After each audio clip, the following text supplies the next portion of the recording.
तो हेलो बच्चों, I hope सबने पार्ट 1 देख लिया है। इस पार्ट को देखने से पहले पार्ट 1 को देखना बहुत ज़रूरी है।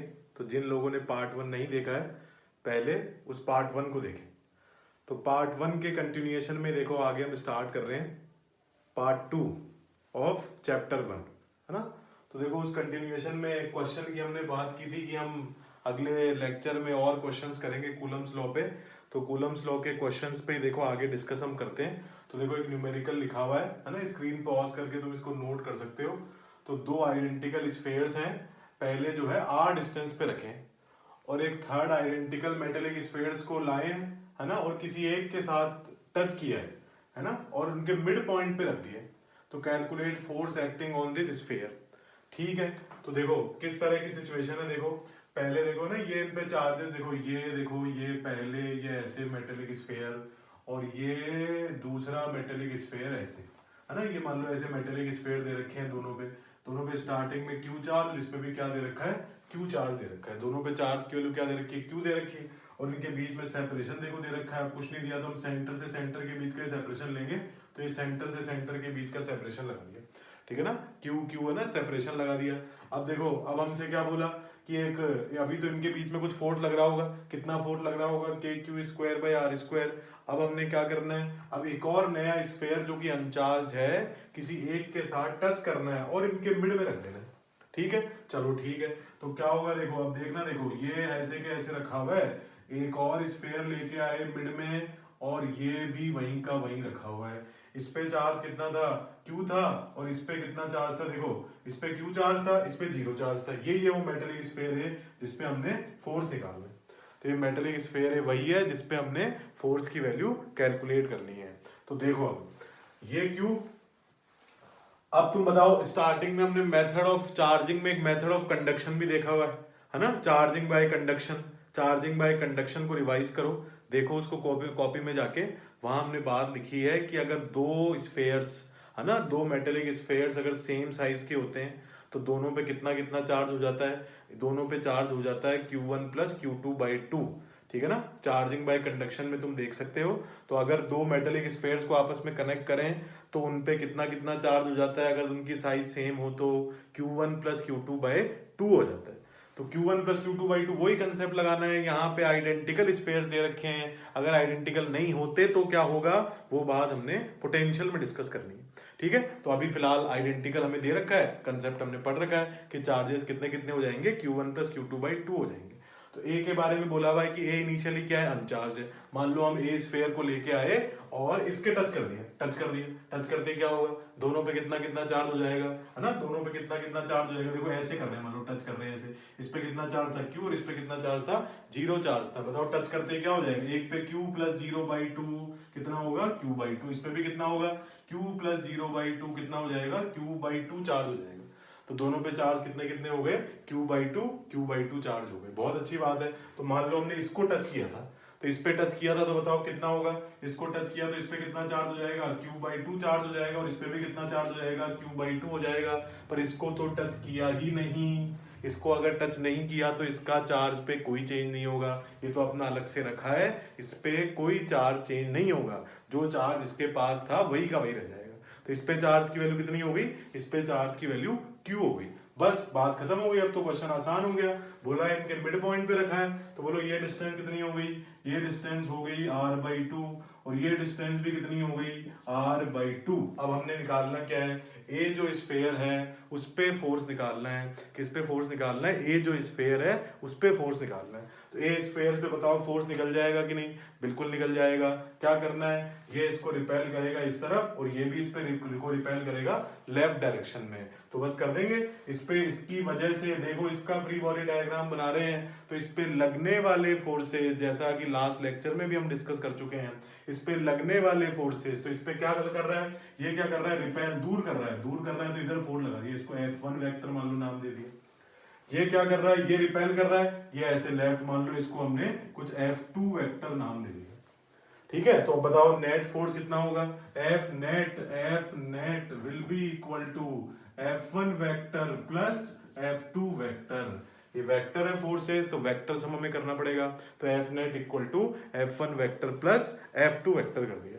चलो ठीक है, तो बताओ F1 वेक्टर कितना, K Q1 Q2, तो K Q1 Q2 by R square का मतलब R/2 स्क्वायर, और ये भी इस पे 4 लगाएगा लेफ्ट डायरेक्शन में, ये कितना होगा माइनस, है ना। क्यों भाई माइनस क्यों, देखो राइट को हम प्लस मान के चल रहे हैं, तुम चाहो तो वही हमने लास्ट क्लास में जो डिस्कस किया था, इसको प्लस आई कैप लिख लो, और माइनस ये वाला फोर्स किधर है, लेफ्ट डायरेक्शन में है, तो लेफ्ट डायरेक्शन में है तो यहां कितना लिखोगे, के Q/2 divided by R/2 square, और ये आई कैप। बस इसको आगे सॉल्व कर लेना है, यही हमारा आंसर हो जाएगा। मैग्नीट्यूड कर देंगे तो मॉड कर दो, ये आंसर हो जाएगा। हो सकता है आंसर हमारा एफ के फॉर्म में हो। मान लो हमसे पहले क्वेश्चन बोले कि क्यू ने क्यू पे 4 लगाया एफ पहले, और अब जब इसको ए को लेके आए टच करने के बाद, तो ए पे फोर्स का आंसर एफ के टर्म्स में बताना है।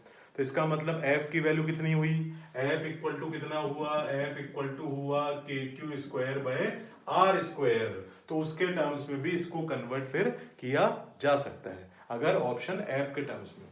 ठीक है, तो ये देखो ये क्वेश्चन हमने सॉल्व किया, इसको देखो नोट डाउन कर सकते हो पॉज करके। तो आगे देखते हैं, देखो कुछ और न्यूमेरिकल्स देखते हैं सीरीज में।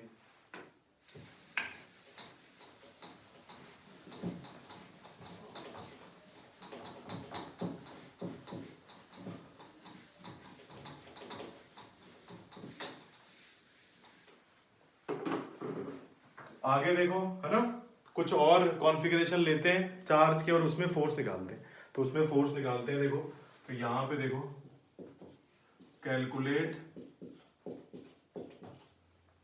Force on charge kept at point P। तो केप्ट एट पॉइंट P, बड़े सिंपल क्वेश्चंस हैं ये भी।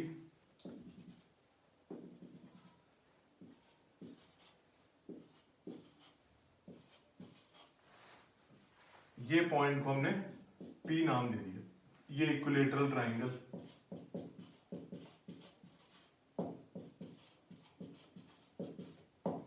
और ये जो डिस्टेंस है इक्विलेटरल ट्राइंगल की जो साइड लेंथ है वो R गिवन है। ठीक है, और देखो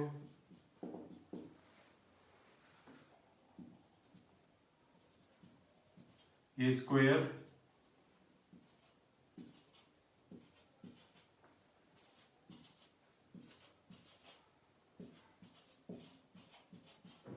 और ये देखो इनका सेपरेशन है, इसकी भी जो साइड लेंथ है वो R है ना। मान लो इसमें भी हमने P पॉइंट इसको नाम दे दिया, इस पे निकालना है। या फिर क्वेश्चन देखो ऐसा भी हो सकता है कि ये तो सब आइडेंटिकल चार्जेस हैं, कॉन्फ़िगरेशन भी सबका सेम है, तो ऐसा भी क्वेश्चन हो सकता है कि calculate force on any one charge. ठीक है ना, तो वो भी वही बात होगी, कोई दिक्कत वाली बात नहीं है ना। तो इनको सॉल्व करते हैं, देखो अभी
तो देखो ये क्वेश्चंस हैं, मैं थोड़ा एक्सप्लेन कर देता हूँ क्या करना है क्वेश्चन में। तो पहले तुम उन क्वेश्चंस को अटेम्प्ट करो, देन सॉल्यूशन देखो। है ना, पॉज कर लेना स्क्रीन को।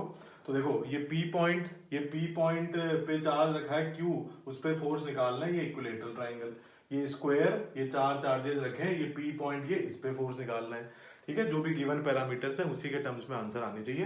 ये थर्ड देखो, ये क्यू नॉट सेंट्रोइड पे रखा है इक्विलेटरल ट्राइंगल के, और इस पे फोर्स निकालना है। ऐसे देखो एक रेगुलर हेक्सागन है, उसकी साइड लेंथ आर दे रखी है, और क्यू नॉट जो है सेंटर ऑफ हेक्सागन पे रखा है, उस पे फोर्स की वैल्यू कैलकुलेट करनी है, ठीक है ना। ये काम करना है, तो करो पहले, अटेम्प्ट करो, देखो फिर मैं इसके सॉल्यूशन लिखता हूँ। ये पॉज कर लो। तो देखो ये क्यू और ये क्यू ना, इस क्यू पे फोर्स निकालना है, तो नया काम नहीं है देखो ये हमारे लिए, ये काम हम ऑलरेडी कर चुके हैं, बहुत बार कर चुके हैं, है ना। ग्रेविटेशन में भी सेम टू सेम काम किया था। वेक्टर लगाना है, तो वेक्टर लगाना है, देखो मैं वेक्टर के लिए यहाँ देखो लिख रहा हूँ इनके सॉल्यूशन बीच में। तो देखो ये फर्स्ट को देखो कैसे है ना, इसका अलग से डायग्राम बनाना है ना, सॉल्यूशन लिखते टाइम अलग से डायग्राम बना के उसमें बनाना। देखो तो देखो ये क्यू है, तो देखो इस पे ये इधर फोर्स है ना, इसको नाम दे दिया एफ।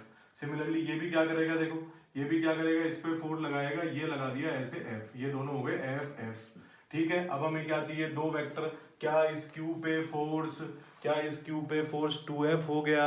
नहीं, 2F नहीं हुआ, है ना, क्योंकि ये वेक्टर है। हमें वेक्टर सम करना है कौन से फॉर्मूले से, √a² + b² + 2ab cos theta, या फिर कहीं कहीं कॉम्पोनेंट अप्रोच भी हम लगा सकते हैं डिपेंडिंग अपॉन द सिचुएशन। तो यहाँ पे तो हम जानते हैं, देखो सीधी सीधी बात समझ में आ रही है, ये 60 डिग्री और ये भी एंगल कितना हो गया, 60 डिग्री। तो दोनों का रिजल्टेंट बोलो कितना हो गया, दोनों का रिजल्टेंट हो गया, है ना, √a² + b² + 2ab cos theta. Board में अगर लिख रहे हैं तो पूरा डिटेल में पूरा लिख देंगे, और अगर ऑब्जेक्टिव में लिख रहे हो तो हमने याद किया हुआ इस रिजल्ट को, 60 डिग्री पे क्या होता है, √3 टाइम्स ऑफ f हो जाता है ना। तो मैं लिख देता हूँ, देखो एक बार थोड़ी स्टेप, बोर्ड में अगर लिख रहे हैं तो प्रॉपर्ली लिखनी पड़ेगा हमें। तो √a², है ना, तो ये एफ नेट को मान लो हमने f' नाम दे दिया, ठीक है, f नेट को मान लो हमने कुछ f' नाम दे दिया। तो यहां से तुम देखो, है ना, थोड़ा सा और मैं बड़ा लिख देता हूं यहां पर, ये देखो f' equal to √a² + b² + 2ab cos theta, ये लिख दो, है ना, √a² + b² + 2ab cos theta. इसको सॉल्व कर लो, ये आंसर कितना आ जाएगा, ये आंसर आ जाएगा f√3। f किसको नाम दिया है, f किसको नाम दिया है बोलो, k q1 q2 by r² को नाम दिया है। तो k q1 q2 by r² को नाम दिया है, तो k q² by r² √3, ये रिजल्टेंट फोर्स हो गया। तो फर्स्ट पार्ट का आंसर हो गया k q² by r² √3, ठीक है ना, इसको नोट कर सकते हो। सेकंड पार्ट देखो,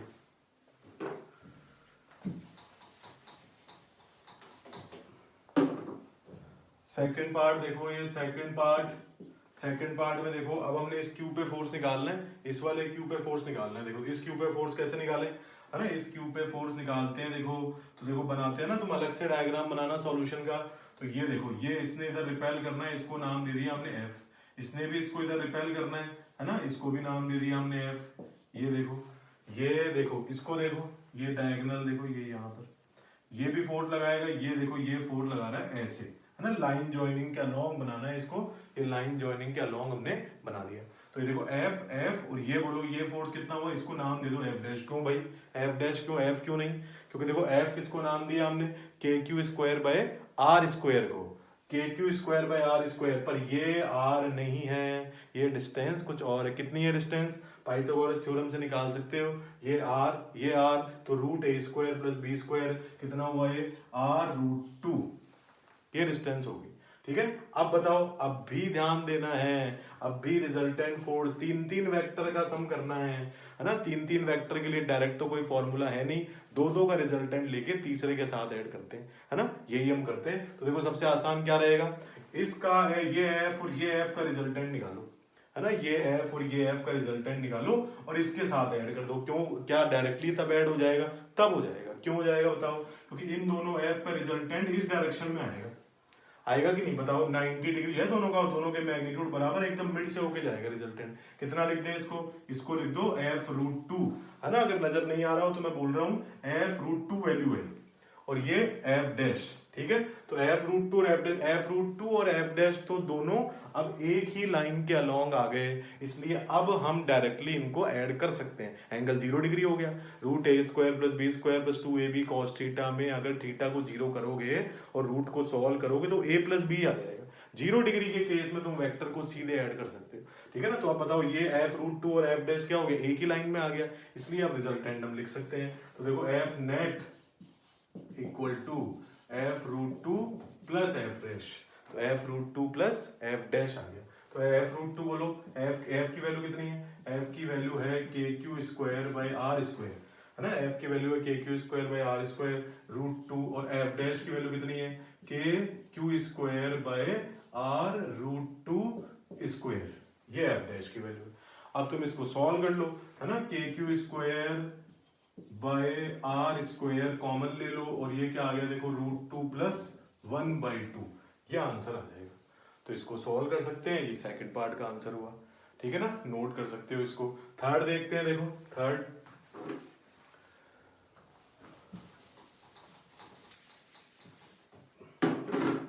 थर्ड पार्ट को देखो ना, थर्ड पार्ट को देखो। थर्ड पार्ट में ये देखो, थर्ड पार्ट है। थर्ड पार्ट में हमें क्या निकालना है, फोर्स ऑन क्यू नॉट, है ना, जो सेंट्रोइड पे रखा है उस पे फोर्स निकालना है। तो इस पे कैसे फोर्स निकालें, है ना। इस पे फोर्स निकालने के लिए वही देखो, ये देखो, ये देखना, देखो ये देखो, ये इसने करना है रिपेल, ठीक है। ऐसे ही देखो, ये देखो यहाँ पे इसने भी करना है रिपेल, ठीक हो गई बात, दोनों ने रिपेल कर देना। बताओ ये एंगल कितना, ये एंगल 120 डिग्री होगा। बताओ ये 120 होगा तो ये भी 120 होगा। बताओ ये देखो, ये ऐसे तीन बनेंगे, ऐसे 120, फिर ऐसे ये वाला भी क्या बनेगा, 120 बनेगा। तो ये एंगल है ना, वर्टिकली ऑपोजिट एंगल्स हो गए। तो बताओ ये एंगल 120 है तो ये भी कितना हो गया, 120 हो गया। बहुत बढ़िया बात है। तो बस बात बन जाएगी। इस फोर्स का, इसको अगर एफ नाम दो तो इसको भी एफ दे सकते हैं, क्योंकि डिस्टेंस और चार्ज दोनों क्या है, सेम है।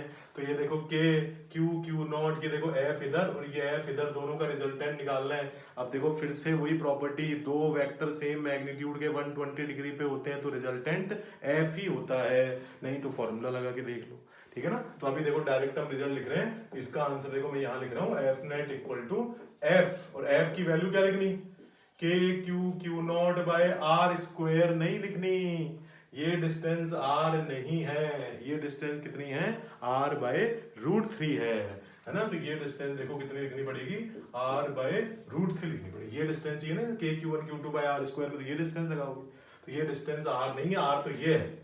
तो ये कैसे आएगी, फिर ये निकाल सकते हो ट्राइंगल बना के।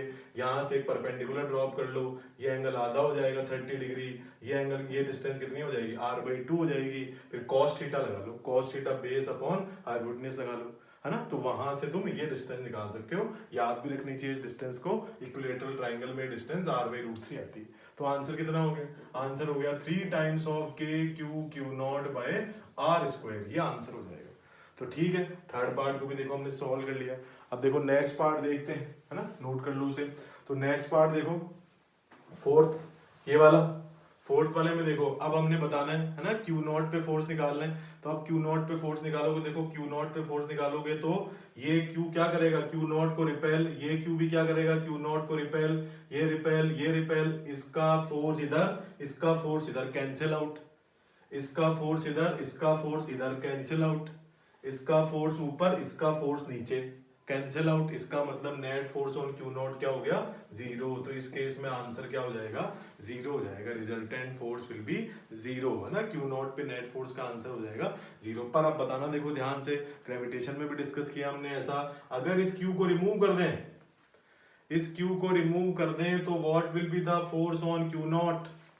If this Q is removed, what will be the force on Q not. देखो सोचना, पहले तुम लिखना आंसर, मैं बताता हूं अब, है ना। देखना, ये देखो इनका तो फोर्स अभी भी कैंसिल, इनका अभी भी कैंसिल, इसका फोर्स आ रहा है, इसको कोई कैंसिल नहीं कर पा रहा, इसको कोई कैंसिल नहीं कर पा रहा। इसका मतलब केवल इसका फोर्स बच जाएगा। इसका फोर्स कितना बच जाएगा बताओ, k q naught by are square बच जाएगा। अगर यहां पर कोई चार्ज नहीं है तो आंसर क्या हो गया, k q naught by are square. एक और बात, अगर यहां माइनस क्यू चार्ज रख दें, अगर यहाँ माइनस क्यू चार्ज रख दें तो क्यू नॉट पे कितना फोर्स, तो क्यू नॉट पे कितना, बात समझ गए सब लोग? क्या आंसर आएगा? 2k q naught by are square, क्योंकि देखो इसका फोर्स इधर और इसका भी फोर्स ऊपर, इसने रिपेल करना है, ये ऐसे रिपेल करना है, और माइनस क्यू ने क्या करना है? अट्रैक्ट करना है। अट्रैक्ट करना है तो बताओ किधर आ गया? अपवर्ड डायरेक्शन में आ गया। अपवर्ड डायरेक्शन में आएगा, दोनों वेक्टर एक ही डायरेक्शन में हो गए, मतलब दोनों का सम करना है, तो डबल हो जाएगा 2k बाय आर स्क्वायर, ये आंसर हो जाएगा। इतनी बात सभी को समझ में आ गई? और जरा देखो इसमें ध्यान से, अगर हमने यहाँ पे माइनस क्यू रखा होता तो क्या होता? अगर ये माइनस क्यू होते तो आंसर वुड हैव बीन 0, है ना? कैसे? ये माइनस क्यू ने इधर अट्रैक्ट करना है, उसने ऊपर अट्रैक्ट करना है, कैंसिल हो जाते, ये भी फिर से कैंसिल हो जाते, तो ये भी हो जाता आंसर। ठीक है ना? अगर ये माइनस क्यू हटा दूं, ये माइनस क्यू हटा दूं, अब पूछ रहे हैं कि आंसर बताओ, बता देंगे, कोई बात नहीं, 0 हो जाएगा आंसर, है ना? अब देखो, अब बताना, देखो ये ध्यान रखनी है बात, तो तुम्हें पता भी है प्रॉपर्टी, ये आर होता है तो ये हेक्सागन में ये भी आर ही होता है ना? ये तुम इक्विलेटरल ट्रायंगल बना सकते हो, देखो इक्विलेटरल ट्रायंगल बनेगा यहाँ, है ना? ये पूरा 360 को 6 पार्ट में डिवाइड करोगे तो ये एंगल कितना आएगा? 60 आएगा। ये डिस्टेंस और ये डिस्टेंस बराबर, तो ये भी 60 हो गया, ये भी 60 हो गया, तो ये आर है तो तीनों साइड क्या हो जाएंगी? इक्वल हो जाएगी। तो इनमें तो 0 हो जाएगा, पर अगर किसी एक को हटाओगे तो उस अकॉर्डिंग डिस्टेंस निकाल सकते हो। तो ये हेक्सागन में हम कैलकुलेट कर सकते हैं। तो एक बात तुम नोट कर लो, है ना? ये सॉल्यूशन लिखने के बाद नीचे एक नोट लिख लो, note,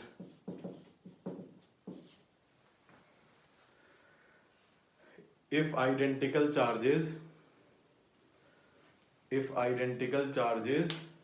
are placed, if identical charges are placed at the vertices of a regular polygon, at the vertices of a regular polygon, then force acting on charge placed at center of configuration, force acting on charge placed at center of configuration will be 0। तो ये note करने के बाद कुछ और भी देखो, इसमें न्यूमेरिकल्स देखने हैं हमें, काफी न्यूमेरिकल्स है देखो इस पार्ट में, प्रैक्टिस का पार्ट है पूरा का पूरा।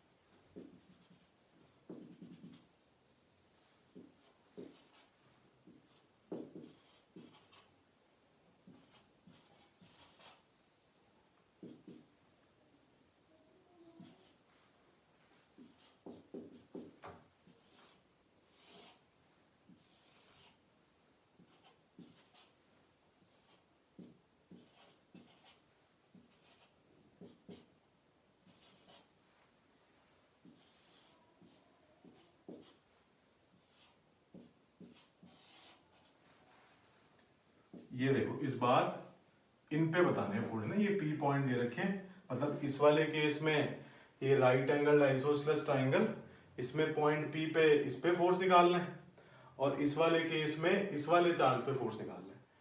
ठीक है ना? मैं इसका हिंट दे रहा हूँ, इसको सॉल्व तुम्हें ही करना है, इसका आंसर और सॉल्यूशन मैं लिख के ग्रुप में भेजूंगा, है ना? पर मैं हिंट थोड़ा दे देता हूँ इसका। देखो Q ने -2Q को अट्रैक्ट करना है इस डायरेक्शन में, 3Q ने -2Q को अट्रैक्ट करना है इस डायरेक्शन में, पर इस बार डायरेक्ट f√3 नहीं होगा, इस बार वैल्यूज अलग अलग है। तुम देखो सिंप्लिसिटी के लिए ये काम जरूर कर सकते हो कि KQ इसमें ना, इसकी मैं साइड लाइन भी बता देता हूँ, इसकी साइड लाइन जो है वो है R, इक्विलेटरल ट्रायंगल है, ठीक है ना? तो अब तुम एक सिंप्लिसिटी के लिए एक काम जरूर कर लो, हमेशा रिपीटेटिव टर्म अगर हो उसको कुछ एक नाम दे दो, जैसे यहाँ KQ²/R² तो आएगा ना बार बार, उसको F नाम दे दो तो सिंपल हो जाएगी चीज। इधर क्या लिख दोगे? इसको 2F लिख दोगे, और इसको क्या लिख दोगे? इसको 2F लिख दोगे, और इसको क्या लिख दोगे? 6F लिख दोगे, फिर बाद में F को रिप्लेस कर देना। ठीक है ना? एंगल कितना हो जाएगा दोनों के बीच में? 60 डिग्री हो जाएगा। ऐसे ही देखो इस पे क्या करना है, इसमें -4Q पे फोर्स निकालना है, इस -4Q पे फोर्स निकालना है, -4Q पे फोर्स निकालना है। ठीक है? तो अब -4Q पे फोर्स कैसे निकालने बताओ? इस ये क्या करेगा? ये अट्रैक्ट करेगा, लो ये अट्रैक्ट कर रहा है, ये क्या कर रहा है, अट्रैक्ट कर रहा है, लो ये अट्रैक्ट कर रहा है, दोनों के बीच एंगल कितना आ जाएगा, 90 डिग्री आ जाएगा। और ये देखो इसको 4f और इसको 4f और रिजल्टेंट निकाल लो, root a square plus b square plus 2ab cos theta, theta is 90 degree, तो root a square plus b square, ये सिंपल आंसर हो जाएगा। ठीक है ना, ऐसे इसको सॉल्व करना है इनको सॉल्व, है ना, इनको मैं बताऊंगा, देखो ग्रुप में मैं इनके आंसर और सॉल्यूशन लिख के भेजूंगा।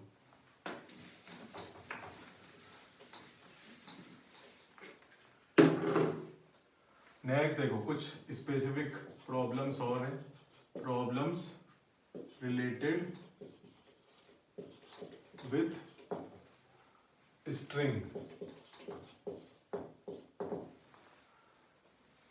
ठीक है, चलो इससे पहले एक चीज और मैं बता दूं तुम्हें, 2 क्वेश्चन और मैं बता दूं तुम्हें ना, उनको भी तुम ट्राई करना है ना, ये 4, 5, 6 और ये 7 नंबर क्वेश्चन है, ये और तुम करना है ना। देखो एक क्वेश्चन तो ये है,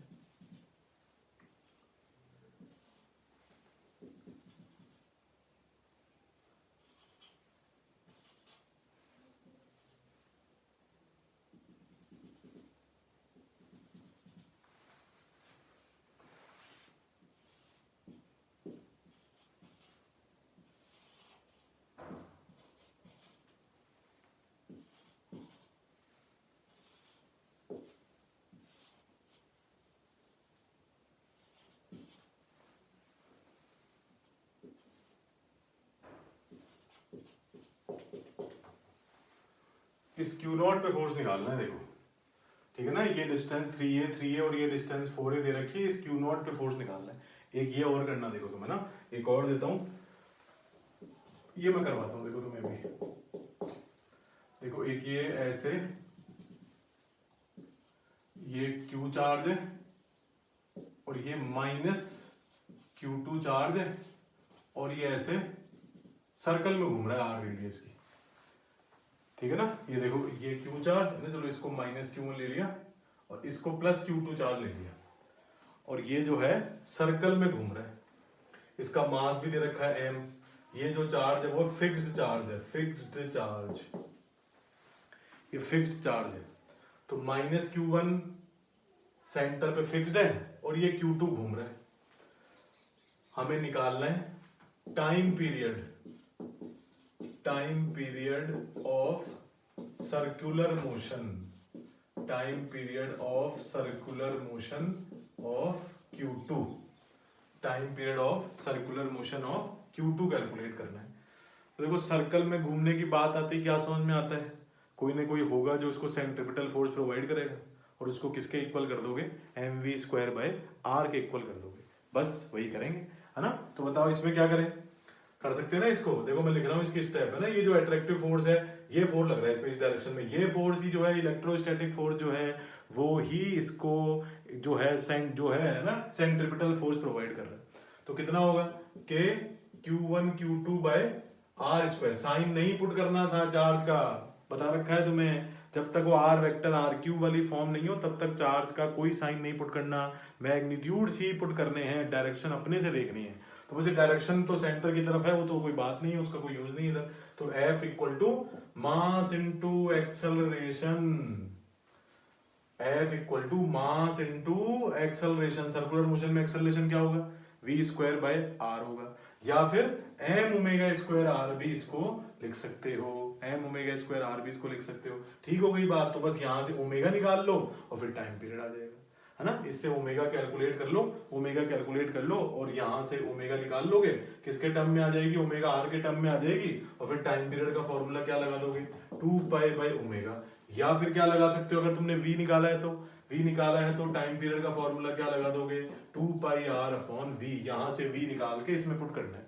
पूरा आंसर r के टर्म्स में होना चाहिए, है ना, पूरा आंसर जो है r के टर्म्स में होना चाहिए, या फिर जो गिवन पैरामीटर है उसके फॉर्म में होना चाहिए। v को हटाना है तो v हटा सकते हो यहाँ से, इसमें पुट कर दोगे v को, r तो है इसके अंदर। ठीक है ना, तो ये दोनों क्वेश्चन भी तुम सॉल्व कर सकते हो, इसका भी सॉल्यूशन तुम करना, देखो खुद से, है ना, थोड़ा एंगल वगैरह देखने पड़ेंगे, देखो यहाँ tan थीटा से फिर तुम्हें कंपोनेंट वगैरह लेना पड़ेगा, जैसे भी तुम करो करना, मैं भेजूंगा इसका भी आंसर सॉल्यूशन ग्रुप में।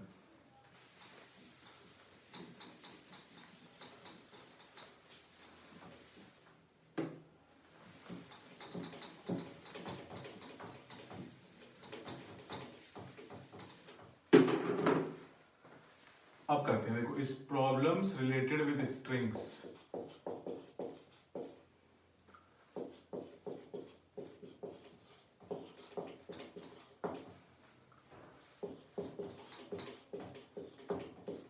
ये देखो थोड़े इंपॉर्टेंट टाइप की प्रॉब्लम्स हैं, स्ट्रिंग से रिलेटेड प्रॉब्लम्स हैं, है ना। एक ऐसा क्वेश्चन मैंने तुम्हें ग्रेविटेशन के टेस्ट में भी दिया था, अभी जो मैंने ग्रुप पे टेस्ट सेंड किए थे उस टाइप का ही देखो।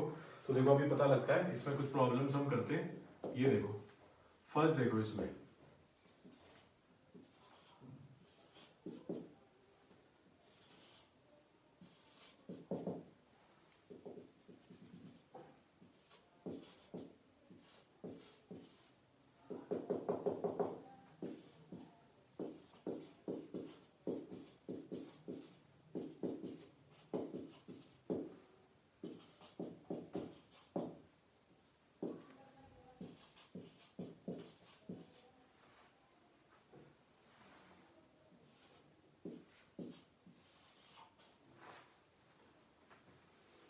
देखो क्वेश्चन क्या है, दो चार्जेस हैं, पॉइंट चार्ज ही मान सकते हैं, है ना, पॉइंट चार्जेस ही हैं।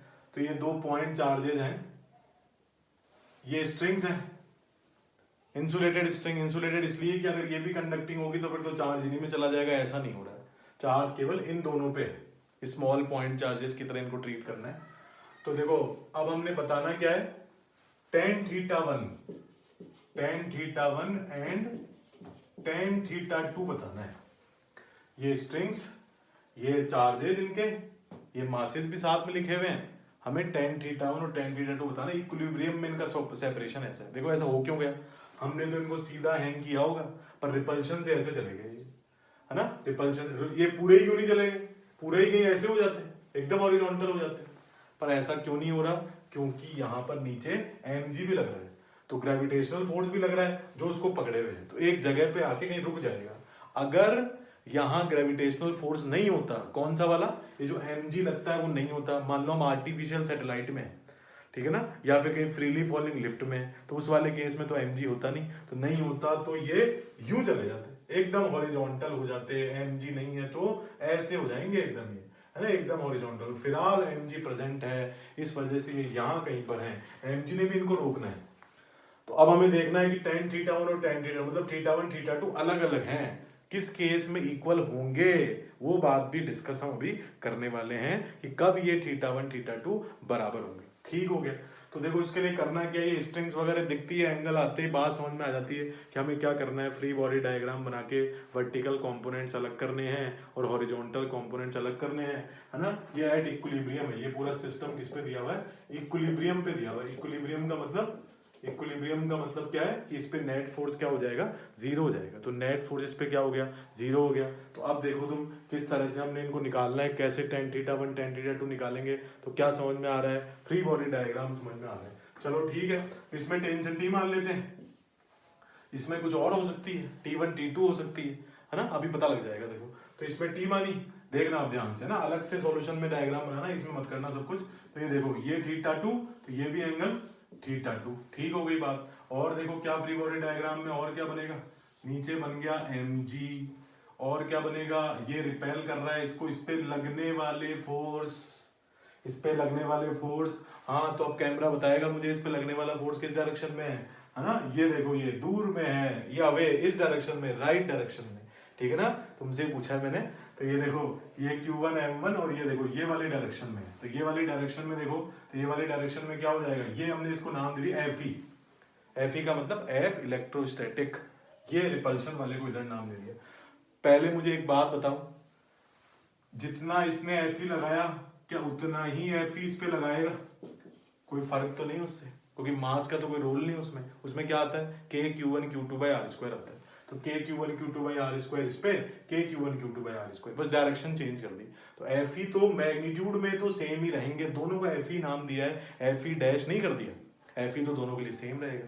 चलो भाई, है ना। अब इसके देखो कंपोनेंट कर लेते हैं, तो कंपोनेंट कर लेते हैं। तो कंपोनेंट देखो, तो कंपोनेंट कर लिया हमने t cos थीटा टू, और ये क्या आ जाएगा, देखो ये component t sin theta two, t cos theta two, ये क्या हो जाएगा t sin थीटा टू। तो सही हो गया। तो आप बताओ इक्विलिब्रियम है, तो इक्विलिब्रियम के लिए क्या करोगे, फॉर फॉर इक्विलिब्रियम, है ना, इन वर्टिकल देखो बोर्ड में भी आते हैं इसके क्वेश्चन, ये ऐसे क्वेश्चन बोर्ड में भी आए हुए हैं, तो थोड़ा डिटेल में कैसे लिखना है हमें आना चाहिए।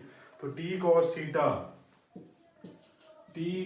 थीटा 2 इक्वल टू, नीचे क्या लिखोगे, इसका मास देखो क्या था, m2 था, तो देखो m2 इंटू जी, तो T cos theta 2 equal to m2 g. और in horizontal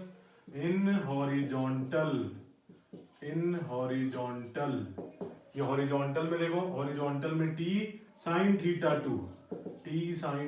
2 equal to F E, ठीक है। हॉरिजॉन्टल में देखो क्या लिख दिया हमने, t sin theta 2 equal to F E लिख दिया। बहुत अच्छी बात है। चाहिए क्या हमें, tan थीटा 2, बात समझ में आ रही है, दिख रही है हमें, ये देखो ये 1 और ये देखो 2, तो डिवाइड कर दो, है ना, यहाँ लिख देते हैं, देखो 2/1 कर दो, तो 2/1 करोगे क्या आएगा एलएचएस में, tan theta 2 equal to F E by m2 G, tan theta 2 equal to क्या आ जाएगा, F E by m2 G. Similarly बोलो, सिमिलरली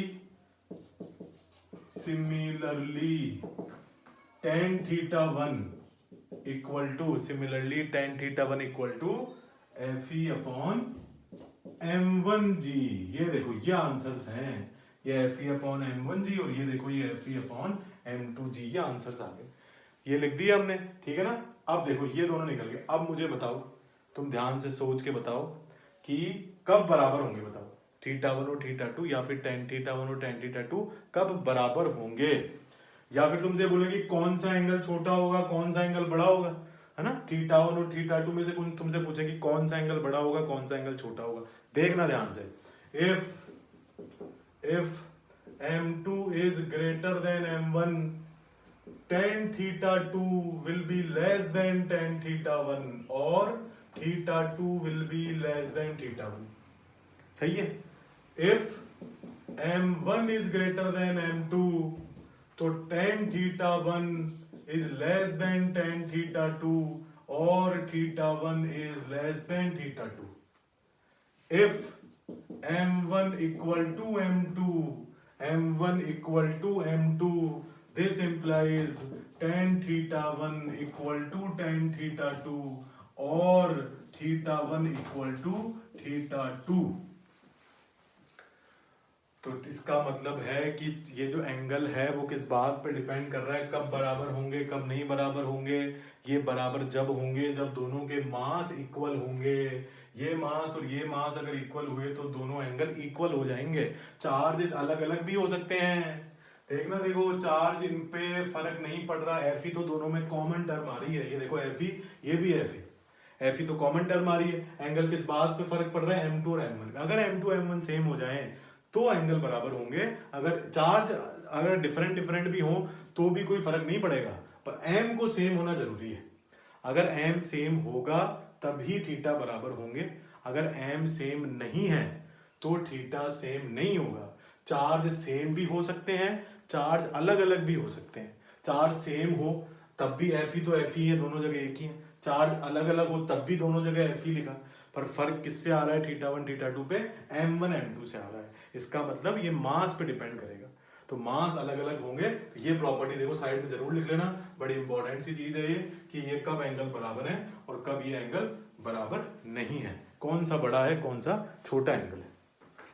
नोट कर लो, देखो पॉज कर लो इसको पहले, फिर मैं नेक्स्ट क्वेश्चन देखो बताता हूँ इसमें।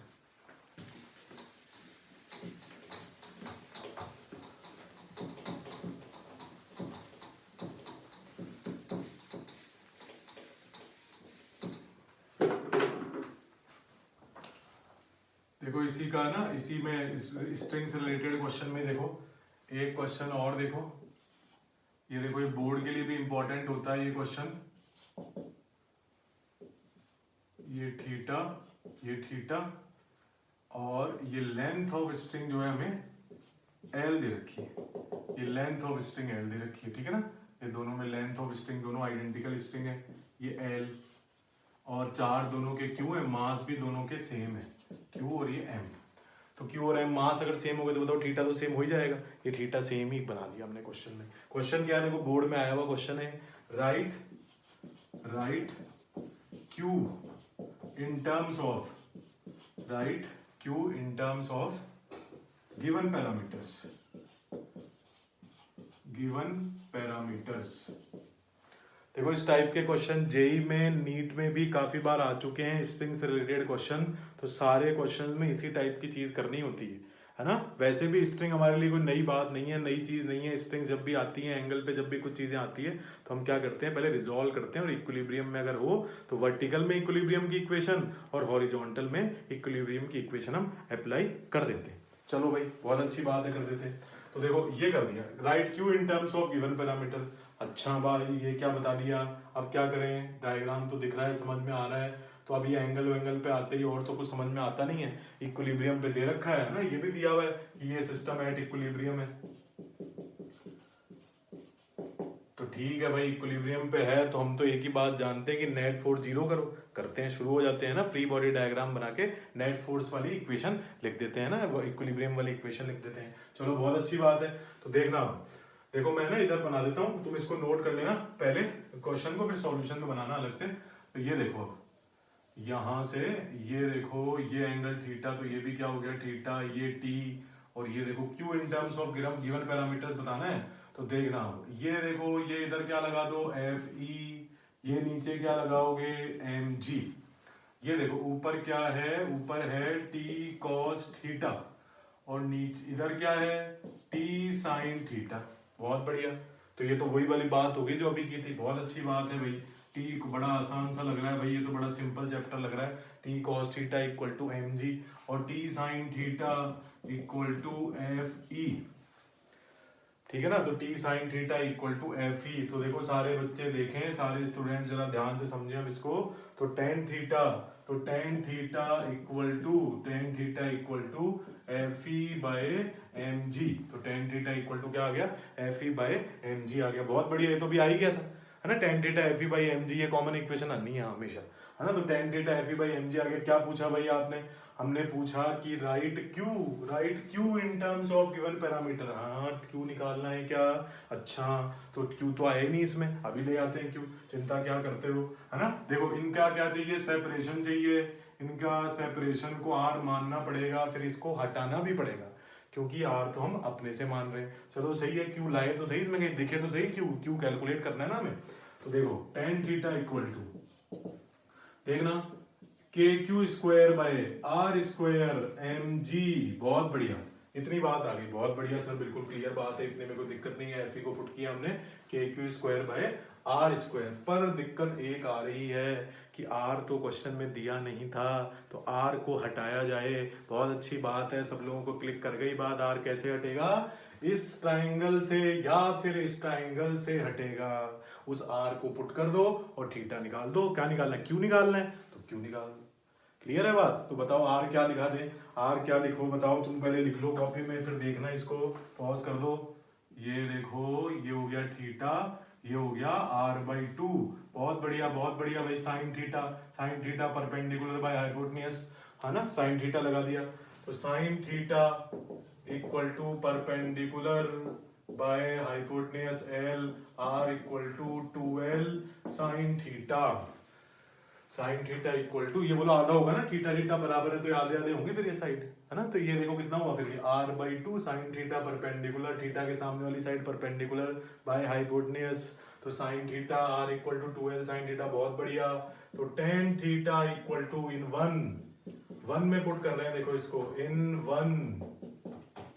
वन में पुट करो भाई, करो पुट करो। तो देखो k Q square by are square, बोलो मजा आ रहा है कि नहीं आ रहा, बोलो आ रहा है कि नहीं मजा, करो देखो मजा, नया नया एक्सपीरियंस है वीडियो से पढ़ने का, मजा लो, देखो एंजॉय करो जरा। K Q square by are square by M G, है ना, थोड़ा सा ठीक कर दो इसको।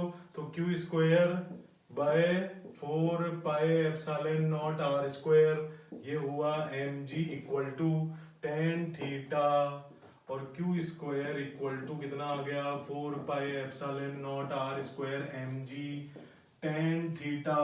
आर को पुट कर दो यहां पर, तो ये Q equal to root 4 pi epsilon naught, r को पुट कर दिया 2l sine theta square M g into ten theta. इसको और सॉल्व कर लो और इससे क्यू की value in terms of given parameters आ जाएगी। ठीक है, चलो भाई बहुत अच्छी बात है। एक क्वेश्चन और लेंगे देखो इस पे, एक जेई एडवांस में आया हुआ क्वेश्चन है, वो क्वेश्चन और लेंगे देखो स्ट्रिंग का, बहुत ही अच्छा सा क्वेश्चन है। देखो तुम सॉल्व करना है इसको, लिख लो इसको पहले।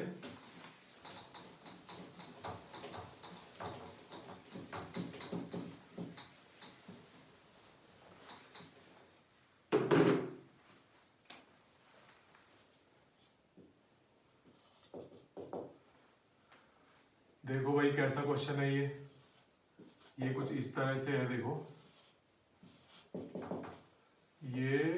ये थीटा और ये थीटा, और ये मास m और ये q, मास m और ये q,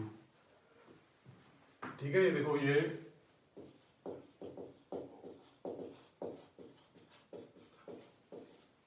जे एडवांस का क्वेश्चन है एक। अब देखो whole system is now dipped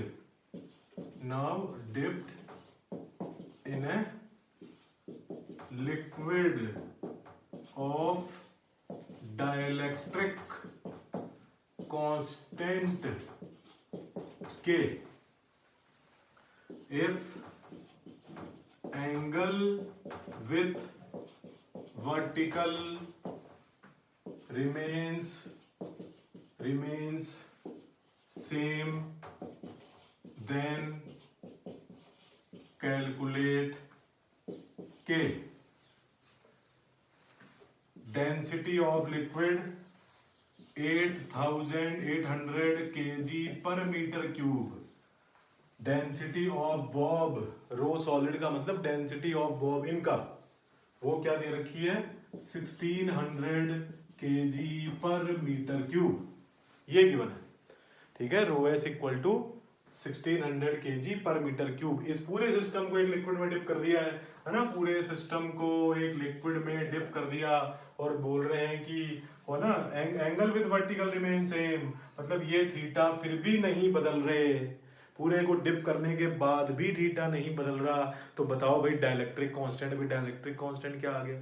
पीछे देखो रिलेटिव परमिटिविटी हमने पढ़ा है, रिलेटिव परमिटिविटी को क्या बोलते हैं, डाइलेक्ट्रिक कांस्टेंट भी बोलते हैं। और एक मीडियम की प्रॉपर्टी होती है, अलग अलग मीडियम का डाइलेक्ट्रिक कांस्टेंट अलग अलग होता है ना। के डायमेंशनलेस क्वांटिटी थी, वाटर का अलग होगा, कोई कैरोसिन ऑयल होगा उसका के अलग होगा।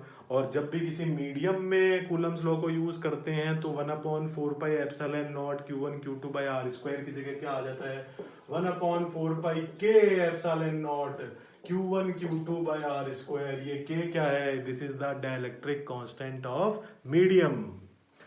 तो इसको सॉल्व करो, नेक्स्ट वीडियो में मैं इसके सॉल्यूशन से स्टार्ट करूंगा, ठीक है। इसको सॉल्व करो, ओके, थैंक यू।